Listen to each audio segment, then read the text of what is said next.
श्लोक संख्या 185। हे श्री राधिके, तुम्हारा वदन मंडल सुंदर दशन मुक्तावली के कांति प्रवाह से परिस्फुरित उज्ज्वल है। सुचारू नव पल्लव अधरों की मणि छटा से सुशोभित है। चंचल मकर कुंडलों और चपल सुचारू नेत्रांजलों से परिशोभित है। मैं इसी निर्मल वदन मंडल का स्मरण करता हूँ। श्री राधा का निर्मल वदन मंडल। स्फूर्ति में विराम आ जाने से श्रीपाद का चित्त विरह विवश हो रहा है। श्री राधा चरणों को छोड़ अन्यत्र कहीं भी मन नहीं। स्फूर्ति प्राप्त लीला की माधुरी ने उनके चित्त में उदित होकर प्राणों में अत्यंत आर्ति उत्कंठा जगा दी है। उत्कंठा की अतिशयता के कारण चित्त विगलित है। श्रीपाद ने स्फूर्ति प्राप्त लीला में श्रीमती की मुख माधुरी का जो आस्वादन किया है, साधक आवेश में अब उसी की अभिव्यक्ति प्रस्तुत कर रहे हैं 2 श्लोकों में। कहते हैं कि हे राधिके, मैं तुम्हारे निर्मल वदन मंडल का स्मरण करता हूँ। जब श्रीमती निवृत्त निकुंज में किंकरी को गायन सिखा रही थी, तो उस सुमधुर गायन से आकृष्ट होकर मंत्रमुग्धवत नागरमणि कुंज में प्रविष्ट होकर श्रीमती के निकट जा बैठे। उस समय श्री राधा का वदन मंडल अति निर्मल लग रहा था। इसका अर्थ यह है कि उनके वदन मंडल पर वाम्य मान आदि जनित चिंता, खेद इत्यादि का लेश मात्र भी मालिन्य नहीं था। उल्लास के उज्ज्वल सौंदर्य से श्रीमुख झिलमिला रहा था। श्रीमती कांत के साथ मृदु हास्य युक्त सरस रहस्य आलाप कर रही थी। तब उनकी दशन पंक्ति से उत्तम मुक्ता पंक्ति की सी कांति छटा छिटक रही थी। विश्व विमोहन श्याम सुंदर की चित्त तरी भी उस कांति के प्रवाह में असीम की ओर बही जा रही थी। किंकरी ने श्याम के आस्वादन के माध्यम से स्वामिनी के मृदुहास्य मंडित वदन के सरस माधुर्य के आस्वादन का सौभाग्य प्राप्त किया था। मृदु हास्य की दीप्ति ने उस उज्ज्वल वदन मंडल को और भी उज्ज्वल कर दिया था। श्रीमती के अधरपुट सुचारू नवीन पल्लवों की तरह अपूर्व अरुण वर्ण मणि छटा छिटका रहे थे, और उन अरुण वर्ण अधरोष्ठों के बीच मुक्तावली सी दशन छटा से श्रीमती का हास्य प्रदीप्त वदन मंडल अति सुंदर मनोहर दिखाई दे रहा था। वो अपने सहास्य वदन से श्याम सुंदर से बातें कर रही थी, तो उनके श्रुति मूलों में चंचल मकर कुंडल आंदोलित हो रहे थे।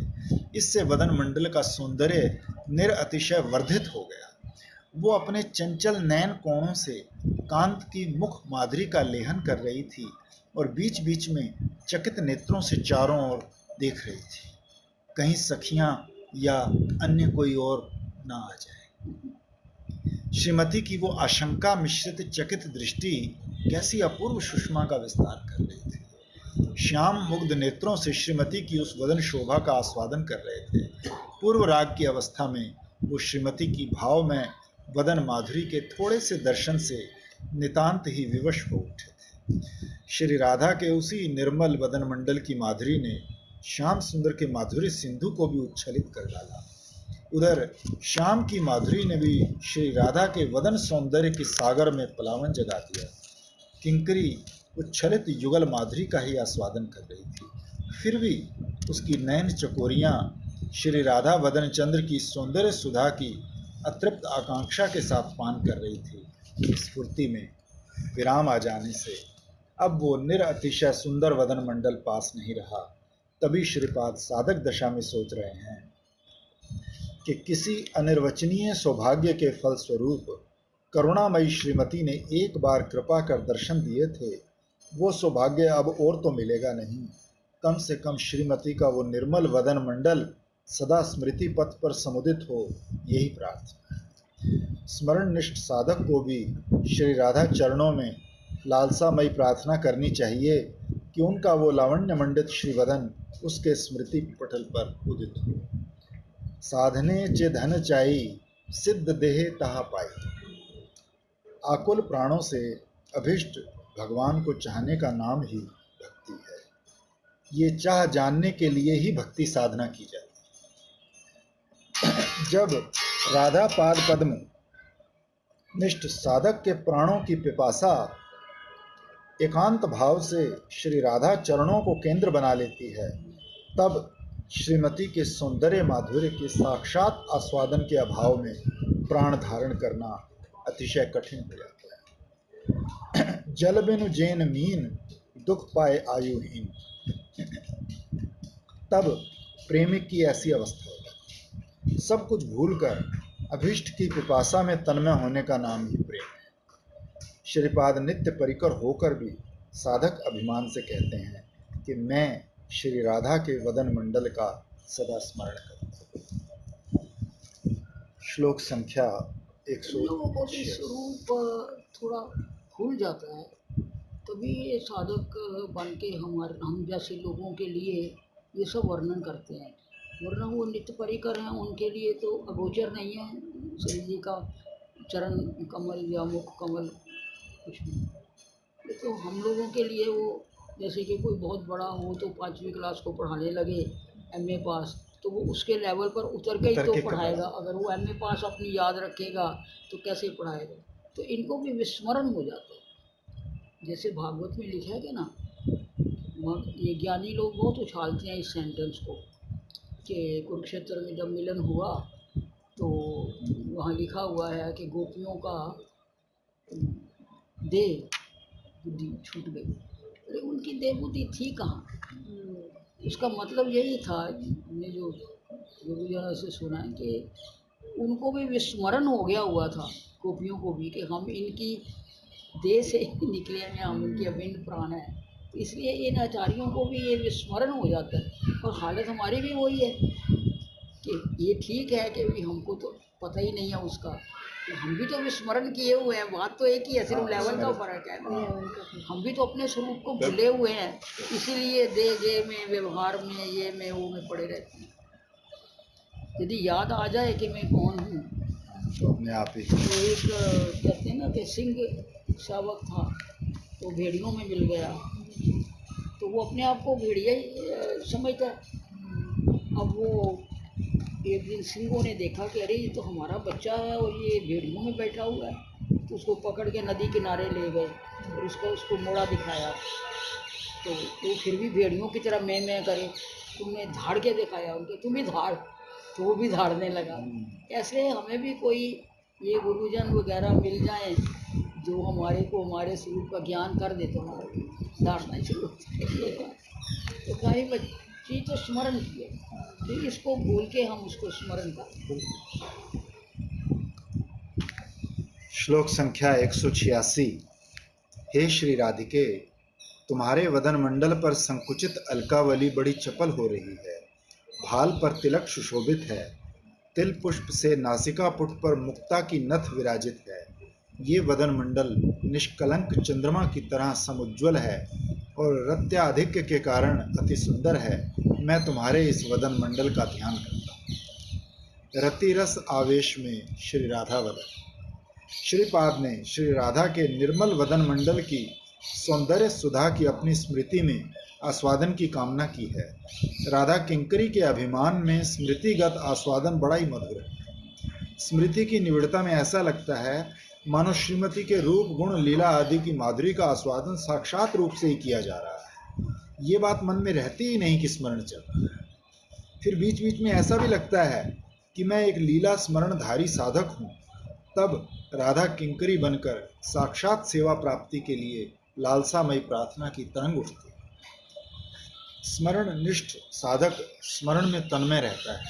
अपनी उत्कंठा को सजीव सक्रिय रखने के लिए ऐसा परम आवश्यक है। फिर भी बीच बीच में उसे लगता है कि वो एक लीला स्मरणधारी साधक है। उसी प्रकार स्फूर्ति में विराम आने पर सिद्ध जनों को लगता है कि वो अजात रति साधक है। तब उनमें विपुल दैन्य आरती उत्कंठा का उदय होता है। श्रीपाद साधक आवेश में स्वयं को श्रीमती के वदन मंडल दर्शन के लिए सर्वथा अयोग्य मान रहे हैं। वो इस श्लोक में भी अपनी स्मृति ध्यान में श्रीमती की वदन माधुरी आस्वादन करने का संकल्प दोहरा है। पहले की स्फूर्ति प्राप्त लीला में जब किंकरी की गायन परीक्षा आरंभ हुई, तब उसके मधुमेह गायन से रसिक युगल के मन में निविड़ विलास वासना का उदय हो गया। किंकरी कुंज से बाहर आकर कुंज रंध्रों पर नेत्र रखकर श्री युगल की विलास माधुरी के दर्शन कर रही थी। उसने लीला के भीतर अपनी परम अभीष्ट श्रीमती को विपरीत विलास की स्थिति में देखा था। इस श्लोक में श्रीपाद विपरीत विलासवती श्री राधा की उसी वदन माधुरी का ध्यान करने का संकल्प कर रहे हैं। विपरीत विलास में कांत आवेश से युक्त श्रीमती के निर्मल वदन मंडल पर संकुचित अलकावली ने चंचल होकर अपूर्व शोभा का विकास किया था। लगता था जैसे एक प्रफुल्लित स्वर्ण कमलिनी के मकरंद पान की लालसा से कुछ एक चपला मधुकरियां आवेग से भरकर उस कमलिनी पर जा कर गिर रही। श्रीमती के ललाट फलक पर अपूर्व तिलक राजी शोभा पा रही थी। तिल पुष्प को लज्जित करने वाले नासिका पुट पर मुक्ता की नथ बड़े आनंद के साथ स्पंदित हो रही थी। अत्यधिक रति रस आवेश के कारण श्रीमती के उस निष्कलंक वदन चंद्रमा पर अनंत सुषमा का ज्योत्सना आलोक छिटक रहा था। रतिरण में विजयिनी स्वामिनी समझ गई कि वे प्राणकांत को अकल्पनीय आनंद प्रदान करने में समर्थ हुई हैं। इस अनुभूति के फलस्वरूप उनके वदन मंडल के सौंदर्य सिंधु में मानो आनंद प्लावन फूट उठा और उस सिंधु प्लावन में किंकरी के नेत्र सफरियों की तरह परम आनंद पूर्वक संतरण कर सुख प्राप्त कर रहे थे। रति रस आधिक्य में श्री राधा की वदन माधुरी का आस्वादन श्रीपाद ने किस प्रकार किया है, इस बात की अभिव्यक्ति उनकी महावाणी में है। इस महावाणी के श्रवण कीर्तन से साधक को भी उस वस्तु की कुछ अनुभूति होनी चाहिए। ये परिकर असाधारण रसिक भक्त हैं। इनकी वाणी के माधुर्य का आस्वादन ही इनका पूरा पूरा संग लाभ है।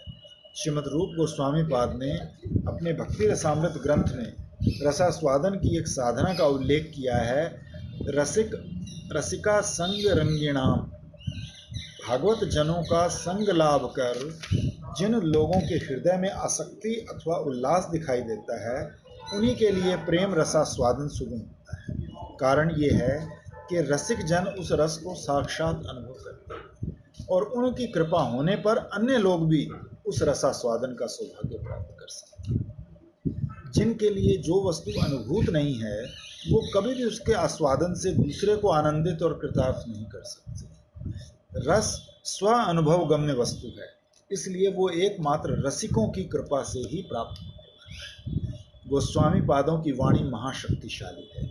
इसका श्रवण कीर्तन करने से साधक भक्त के हृदय में उनकी करुणा का संचार होगा और उनका कृपा पुष्ट साधक उनके अनुभूत रस सार का आस्वादन कर धन्य होगा। ये विपरीत रति सब बताइए, इसी में हरे राम हरे कृष्ण में निकला, क्योंकि वो अपने आप को राधा समझ रहे हैं, वो अपने आप को कृष्ण समझ रही है, तो उसी के अनुरूप ये मंत्र निकला उस वक्त विपरीत रति। स्फूर्ति में विराम आ गया है। श्रीमती का अतुलनीय शोभा सिंधु रति रस आविष्ट वदन मंडल श्रीपाद के निकट नहीं रहा। साधक आवेश में उनके चित्त में विपुल दैन्य उदित हो गया है और उन्हें लग रहा है कि श्री वदन के साक्षात दर्शन तो परम दुर्लभ हैं। यही कारण है कि वो श्रीमती की वदन सुषमा अपनी भावना में आस्वादन करने की अभिलाषा व्यक्त करें। श्लोक संख्या 187। जिन राधा माधव में पूर्ण प्रेमामृत रस के समुल्लास के रूप में सौभाग्य सार विद्यमान है, जो कुंज कुंज में नवरति कला कौतुकपूर्ण क्रीड़ाओं में रत है और जो प्रफुल्लित इंदिवर तथा स्वर्ण कमल की कांति के चोर हैं, वे ही किशोराकृति अनिर्वचनीय परमानंद कंद ज्योतियां ज्योति युगल शोभा पाए। परमानंद कंद ज्योतिर्द्वय। स्फूर्ति में विराम आ जाने से श्रीपाद साधक आवेश में आरती युक्त होकर रो रहे थे। उनके हृदय में प्रतिक्षण नव नव प्रेम रस पूर्ण लालसा की तरंगें उद्वेलित हो उठती थी। लालसा की अतिशयता के कारण चित्त में अत्यंत उत्कंठा बढ़ जाने से श्रीपाद युगल माधुरी के आस्वादन के लिए श्रीमती के चरणों में व्याकुल प्रार्थना कर रहे थे। श्रीमती की कृपा से उन्हें सहसा एक मधुर लीला का स्फुरण प्राप्त हुआ। श्री राधा श्याम वृंदावन में विहार कर रहे हैं। श्रीपाद किंकरी के रूप में श्री युगल सेवा में रत हैं। वृंदावन की प्रकृति ने श्री राधा माधव के चित्त विनोदन के लिए वन वन में वसंत, ग्रीष्म, वर्षा आदि 6 ऋतुओं का शोभा संभार सुसज्जित कर रखा है। उसी मधुर वृंदावन में मधुर नैसर्गिक शोभा के परिवेश में भिन्न भिन्न षड ऋतुओं वाले वनों में विहार करते हुए श्री युगल कुंज में शत शत प्रकार की नवरति कलाओं के कौतुक रस में निमज्जमान है। ये विशुद्ध चिन्मय रस केली परस्पर के पूर्ण प्रेमामृत रस के समुल्लास रूप सौभाग्य सार की ही परिणति है। आत्मेंद्रिय सुख वासना शून्य कृष्णेंद्रिय सुख भावना में निर्मल प्रेम के बिना श्री कृष्ण को वशीभूत करने का और कोई उपाय नहीं। जैसे प्रेम भक्त के हृदय में सेवा आकांक्षा उत्पन्न करता है, वैसे ही वो श्री कृष्ण के अंतर में भी भक्त के भावों के अनुरूप सेवा ग्रहण करने की वासना जगाता है। यही प्रेम का स्वरूप सिद्ध धर्म है। भक्त के प्रेम के कारण उनको सर्दी भी लगती है, गर्मी भी लगती है, मांग भी लेते हैं ये खिलाओ वो खिलाओ। एक बार भी इसका किसी को अनुभव हो जाए कि ये खिलाओ, तो फिर वो ये भूलेगा नहीं कि ये खाते हैं। 6 ऋतु मध्यान्ह लीला सब बोला। गोपियों का प्रेम साक्षात श्रृंगार श्री कृष्ण के अंतर में श्रृंगार रसास्वादन की अशेष वासना जगा डालता है। सर्वोपरि श्री राधा का मादन भाव अप्राकृत नवीन मदन श्याम सुंदर को मादन की सेवा ग्रहण करने की आकांक्षा में उन्मत्त कर देता है। श्रीमद् जीव गोस्वामी पाद ने उज्ज्वल की टीका में मादन का अर्थ दिया है। तस्मान मादनोत्र दिव्य मधु विशेष वनमत्तता कर इत्यर्थ। अर्थात मादन भाव दिव्य या अलौकिक मधु विशेष की तरह मत्तताजनक है। इस भाव के परिवेशन और निषेवन देने लेने के भाव के आश्रय और विषय तत्वों में अप्राकृत मत्तता उत्पन्न होती है। अर्थात ये मादन भाव श्री राधा माधव के पारस्परिक प्रेम को बढ़ाकर और उद्दीप्त कर दोनों को अपूर्व आस्वादन में प्रमत्त कर देता है। जैसे प्रेमी श्री कृष्ण की सेवा प्राप्त कर स्वयं को परम सौभाग्यवान मानता है, वैसे ही भगवान भी भक्त की प्रेम सेवा ग्रहण कर पाते हैं तो अपने को परम सौभाग्यवान समझते हैं। प्रेम जितना ही महत्तर होता है, भगवान उस प्रेमी की सेवा प्राप्त कर स्वयं को उतना ही अधिक सौभाग्यवान समझते हैं। आज परम महान मादनाख्य प्रेमवती श्री राधा गोविंद की प्रेमामृत रसोल्लासमयी स्वच्छंद सेवा कर अपने को परम सौभाग्यवती समझ रही हैं, और उधर गोविंद भी श्रीमती की यथेष्ट प्रेम सेवा ग्रहण करने का सौभाग्य पाकर स्वयं को धन्य मान रहे हैं। कुंज कुंज में विहार रस में मत श्री युगल सोच रहे हैं कि आज हम इस पूर्ण प्रेमामृत रस की समुल्लित विलास माधुरी से सौभाग्य सार की चरम सीमा में आ पहुंचे। श्री युगल की प्रेमामृत रस की कांति से युक्त ये क्रीड़ा माधुरी देखकर किंकरी अपना सौभाग्य समझ रही है। यहाँ सार का अर्थ है उपादेय अंश।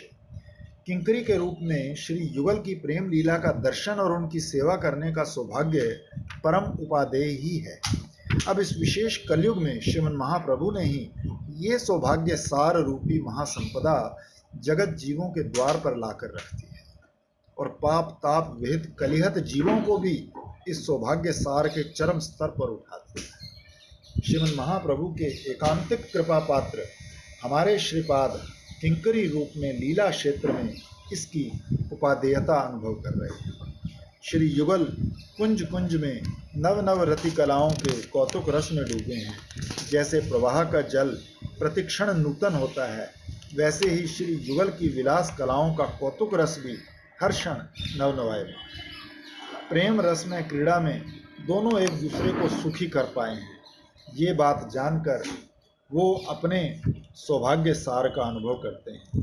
परिणाम ये है कि उनके श्रीअंगों से नील पीत कांति धाराएं रह रह कर निकल रही हैं। विश्व विमोहन किशोर किशोरी की इन नील पीत अमल कांति धाराओं ने मानो सुविकसित नील कमल और स्वर्ण कमल की कांति सुषमा को चुरा लिया। अगाध किसी सर को भी बस करने का उपाय यही है, प्रेम। एक आर्टिकल पढ़ा था, भगवान को वश में कैसे हाँ किया जाए, कल्याण में था। तो प्रेम। अब कोई कहे कि जी भगवान तो दिखते नहीं हैं, उनसे प्रेम कैसे किया जाए, उनकी सेवा कैसे की जाए। तो भाई भगवान तो कितने रूपों में हमारे सामने हैं। एक वो भी किताब दी थी ना, भगवान का, ईश्वर का चिंतन कैसे करें। तो भगवान, सिंपल सी बात ये है, भगवान दिखते नहीं है, हवा क्या दिखती है हमको? तो लगती, महसूस तो होती है। हम रात को खा पी के सो जाते हैं, कौन सी फैक्ट्री अंदर है जी जो उसको चर्न करके चबा के रस को हमारे को दे के मिष्ठा को बाहर निकालती है? कौन सी फैक्ट्री लगाई हुई है आपने? तो इनडायरेक्ट वे में भगवान तो सर्वत्र अपने को प्रकट कर रहे हैं, लेकिन हमारी माया कल्पित इतनी, हम उसमें मुग्ध हो गए हैं भाई दे दे में, कि हमको फुर्सत नहीं है। प्रेम की बात करें ना, हमारे ना घर के सामने एक छोटी सी लड़की होगी, 12-14 साल की, काम करती है वो, रखी हुई लड़की। तो हम जैसे ही निकलेंगे, हमें देखती है ना तो बड़े प्यार से बोलेंगे, आंटी राधे राधे, अंकल राधे राधे। तो मतलब रोज ऐसे प्रेम से बोलती है, मतलब उसको देख के मुझे उसे इतना अच्छा लगता है कि अभी हमें जानती नहीं इतना, लेकिन वो हमेशा राधे राधे बोलती, इतना अच्छा लगता है। तो प्रेम ही उसका बहुत अच्छा मुझे लगता वो है। आशा सुना रही थी कि यदि हमारी आंखें हुए तो हम किसी की भी फेस के ऊपर झलक देख सकते हैं। तो बोली, एक बार एक ढकेल के वाले के साथ एक आदमी लड़ाई कर रहा 10 रुपए के लिए, कि इतने नहीं दूंगा, इतने दूंगा। तो मैंने सोचा ये इतना झगड़ा कर रहा है और वो इतना खिन्न हो रहा है। मैंने उसको निकाल के 15 रुपए दे दिए। तो मैंने कहा तो इनको जाने दे। तो वो पूछता है, आपने उसको 15 रुपए क्यों दिए, आपको क्या मिला? कहती है, उसके मुंह पर जो चमक और हंसी आई ना, हाँ, उससे मेरे 1500 रुपये वसूल हो गए। मैंने तो वो देखा है। और जब तू झगड़ा कर रहा था तो जो वो खिन्न हो रहा था, मैंने वो भी देखा। सही। साधारणतः प्रकाशमान किरण आलोक से दर्शकों को चक्षु पीड़ा हो जाती है। साधारणतः प्रकाशमान जो किरण आलोक हाँ है उससे दर्शकों को चक्षु पीड़ा हो जाती है, हाँ, किंतु ये कांति वैसी नहीं है। ये शीतल है। यह है परमानंद कंदम। इसके दर्शन से दर्शकों के नेत्रों में और मन में परम आनंद का संचार होता है। कारण ये है कि परम आनंद के कंद अथवा उत्पत्ति स्थान से ही इस आनंद में ज्योति की अशेष अनंत धारा उत्सारित हो रही है। किंकरी का चित्त मन परम आनंद की इस कांति धारा में असीम की ओर तैरता चला जा रहा है। भाग्यवान साधक भी अपने लीला स्मरण के समय इस कांति रस के प्रभाव में नित्य अवगाहन कर परा शांति प्राप्त करते हैं। श्लोक संख्या 188। जिनके उन्मिलित केली विलसित कटाक्ष की एक ही कला से महाभक्त वृंदावन कलभेंद्र श्री कृष्ण बंदी हो जाते हैं, और जिनकी आज्ञा के लेश मात्र से ही वो परम कुशल होते हुए भी क्रीड़ा मृग की तरह वशीभूत हो जाते हैं, बेचारे। वे ही श्री राधा हमारी साधारण गति को शिथिल करें। श्री राधा के मादन रस का प्रभाव। श्रीपाद की स्फुरण धारा में विराम नहीं आया। श्रीपाद के प्राण मीन वृंदावन के मधुर निकुंज में मधुर युगल के विहार अमृत सरोवर में सुखपूर्वक संतरण कर रहे हैं। निर्मल चेता स्मरण निष्ठ साधक के प्राण भी स्मरण में श्री युगल की लीलामृत धारा में अभिषिक्त होकर परम आनंद प्राप्त कर धन्य होते हैं। विषय आविष्ट मन में स्वच्छंद भाव से लीला की स्फूर्ति नहीं होती। रागानुगा साधक पहले अत्यंत लघु और सहज साध्य इष्ट विषयक चिंतन द्वारा चित्त को एकाग्र और तद्गत करते हैं। चित्त को एक बार श्री युगल के रूप गुण लीला आदि के माधुर्य का आस्वादन प्राप्त हो जाता है तो ये माधुर्य अनुभूति ही लीला चिंतनकारी के मन को चुंबक की तरह चिंतनीय विषय के प्रति आकृष्ट करती है। स्मरण क्रमशः प्रगाढ़ होकर ध्यान और ध्रुव अनुस्मृति स्तरों पर पहुंचता है। श्रीपाद नित्य परिकर। ध्रुव अनुस्मृति का मतलब है कि बार बार बार बार ओम करने को मन करता है। ध्रुव शब्द। श्रीपाद नित्य परिकर हैं, इसलिए इस पर उन विश्वास हो जाना ही बहुत बड़ी बात है, क्योंकि जब तक पहली सीढ़ी नहीं है, विश्वास ही नहीं है हमको, तो फिर आगे काम कैसे बनेगा। श्रीपाद नित्य परिकर हैं, इसलिए उनका चित्त तो सदा ही श्री युगल के ध्रुव अनुस्मृति सागर में तैरता रहता है। ध्रुव अनुस्मृति के प्रगाढ़ होने पर ही लीला प्रत्यक्ष जैसी नेत्रों के आगे स्फुरित हो रही है। श्रीपाद ने स्फूर्ति प्राप्त लीला में अपनी ईश्वरी के उत्कर्ष का अनुभव किया है। उनके केली विलसित नयन कटाक्षों का कैसा अपूर्व प्रभाव है। श्रीमती के कटाक्ष की एक एक क्षुद्रतम कला से वृंदावन के मत्त कलभेंद्र श्याम सुंदर बंदी बन जाते हैं। महामदमत्त वृंदावन करेंद्र बंदी हैं।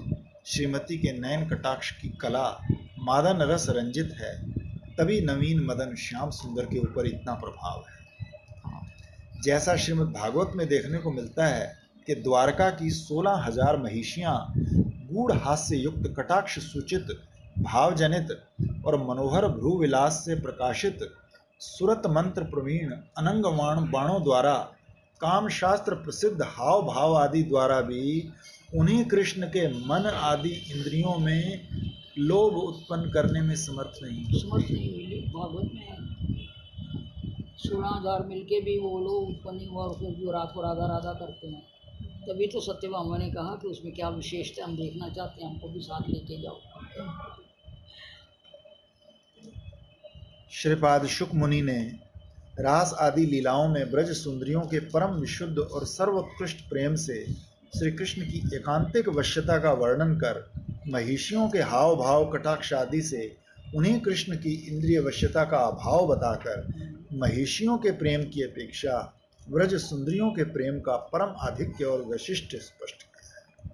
आत्म इंद्रिय सुख वासना शून्य कृष्ण इंद्रिय सुख भावना में विशुद्ध ब्रज प्रेम की श्रृंखला के बिना इस श्याम सुंदर को बांधने का और कोई उपाय नहीं। सर्वोपरि है ब्रज सुंदरी शिरोमणि परम महान प्रेमवती श्री राधा। उनके मादन रस रंजित केली विलसित कटाक्ष की मात्र एक क्षुद्रतम कला कृष्ण करेंद्र की वश्यता के क्षेत्र में अंकुश की तरह परम शक्तिशाली। श्रीमद रघुनाथ दास गोस्वामी पाद ने लिखा है कि हे श्री राधे, जिनके प्रांत देश के लवलेश के घूर्णन मात्र से कृष्ण करेंद्र एकांत भाव से आबद्ध हो जाते हैं, ये जन तुम्हारे उन्हीं खंजन जयी नयन युगल की कज्जल द्वारा सम्यक अर्चना कब करेगा। विलाप कुसुमंच। अप्राकृत नवीन मदन वृंदावन कलभेंद्र श्री राधा के केली विलसित नयन कटाक्ष की क्षुद्रतम कला से बंदी श्रीमती अति आश्चर्यजनक रस कला प्रदर्शित कर विलासी श्याम सुंदर को श्रृंगार रस का आस्वादन प्रदान कर धन्य कर रहे हैं। विलास का अवसान हो गया है।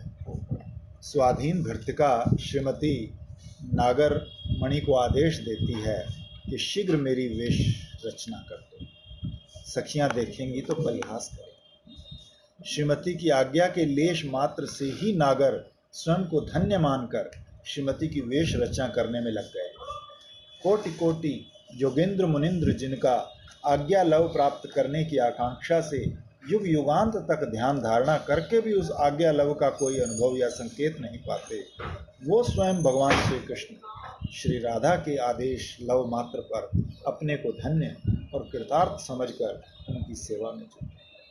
ये श्री राधा के मादनाख्य महाभाव का ही असाधारण प्रभाव है। वो श्री राधा के वक्ष पर चित्र केली मकरी की रचना कर रहे हैं, हाथ कांप रहे हैं और वो क्रीड़ा मृग की तरह जड़ीभूत है, अर्थात श्री कृष्ण के हाथों के कांपने के कारण रेखाएं वक्र हो रही हैं। उन वक्र रेखाओं को अपने वक्ष से पोंछकर कुचों पर पुनः चित्रांकन कर रहे हैं। इस प्रकार बार बार चित्रांकन और विलुम्पन, मिटाना, साफ करना चल रहा है। नागर की ये चेष्टाएं देखकर किंकरी परम कुशल ब्रजराज नंदन को श्री राधा के क्रीड़ा मृग की तरह अनुभव कर, ये उनका अपकर्ष नहीं है, धक्का दे के परे भी कर देती है ना कि इसी देखते होगा से- नहीं, मैं ही करती हूँ। ये उनका अपकर्ष नहीं है, इससे उनकी प्रेम वश्यता और प्रेमाद्र चित्तत्व रूपी महागुण का चरम विकास होता है। इसलिए इसी से स्वयं भगवत्ता का भी चरमतम विकास है। श्रीमती नागर को वेश रचना में असमर्थ देखकर किंकरी को शीघ्र वेश रचना का आदेश देती है। किंकरी परिहास करती हुई नागर को मृदु धक्का देकर कहती है, हटो, तुमसे नहीं होगा, यहीं खड़े होकर देखो कि नागरी मणि की वेश रचना कैसे की जाती है। मुग्ध नायक यंत्रिक व्यक्ति की तरह किंकरी की सेवा परिपाटी देख रहे हैं और मन ही मन सोच रहे हैं, हा राधे, ऐसी सेवा करने का सौभाग्य मुझे कब ये कब प्राप्त। मिलेगा? ये क्या क्या शब्द, ये क्या शब्द, क्या शब्द, ओहो, क्या भाव। किंकरी बनना पड़ेगा। किंकरी नागर का भाव देखकर उनके मन की बात ताड़ लेती है और सहसा स्फूर्ति में विराम। बाह्य आवेश में स्वरूप का अभिमान बड़ा प्रगाढ़ है। श्रीपाद प्रार्थना करते हैं, श्री राधा हमारी साधारण गति को शिथिल करें। यहाँ गति का अर्थ है भाव। किसी भी असाधारण भाव के बिना श्री राधा की ऐसी सरस सेवा करने का सौभाग्य प्राप्त नहीं हो सकता। कृष्ण रूपी करेंद्र भी जिस सेवा में स्वयं को खोकर क्रीड़ा मृग की तरह जड़ीभूत हो जाते हैं, उस मर्म सेवा की प्राप्ति किसी असाधारण भाव द्वारा ही संभव है। वही मंजरी भाव है। अन्य जनों की बात ही दूर, वो सौभाग्य तो श्री राधा की सखियों को भी प्राप्त है। श्रीपाद कहते हैं, श्री राधा हम लोगों के अन्य सभी साधारण भावों, जो साधारण भावों का अर्थ है मंजरी भाव के अतिरिक्त अन्य भाव, यहाँ सभी साधारण भावों को शिथिल कर इस असाधारण भाव मंजरी भाव को परिपुष्ट करें। श्रीपाद ने गौर पार्षदोचित करुणा अगर से, भावों का मतलब ये जो दे के हमारे भाव है ना, मैं किसी की बहन हूँ, किसी की माँ हूँ, मैं यूं हूँ, मैं वो हूँ, इन सबको खत्म करेंगे तो तब वो अलौकिक भाव अंदर आएगा। असाधारण, जबकि ये बाहरी खत्म करना बहुत जरूरी है, तभी एक्चुअल में वो भाव ज्यादा पुष्ट होगा। देखो वो कह रहे हैं कि श्री राधा हम मन लोगों से को, खत्म करना चाहिए, भारी रूप से तो रहता ही है। नहीं, हाँ, वही मन से ही, मतलब भारी तो रहेगा ही, मन तो से ही। श्रीपाद ने गौर पार्षदोचित करुणा से अन्य अन्य सभी मंजरी भाव साधक गौड़ीय वैष्णवों को भी अपना मानकर यहाँ हम लोगों का प्रयोग किया है कि हम लोगों को ऐसा प्रदान करें। अथवा स्फूर्ति में विराम आने पर अत्यंत दैन्य के उत्पन्न होने से पहले के मायावाद मत की बात सोचकर कहते हैं, मायावादी कृष्ण के प्रति अपराधी है। उस अपराध के फलस्वरूप यदि मेरी घोर संसार गति हो अथवा मुक्ति ही आ खड़ी हो, तब तो मैं श्री राधा रानी के पाद पद्मों की सेवा से वंचित हो जाऊंगा। श्री राधा रानी कृपा कर उन सब साधारण गतियों को शिथिल कर अपने उदार स्वभाववश अपने श्री चरणों की दास्ता रूपी सर्व महा असाधारण परम गति देकर मुझे धन्य करे उनके श्री चरणों के सानिध्य में। वो कहे सन्यासी थे ना, तो सन्यासी तो साकार मूर्ति मानते नहीं, इसलिए वो उन्होंने कहा कि वे पुरानी जो जितनी भी बड़ी मान्यताएं हैं वो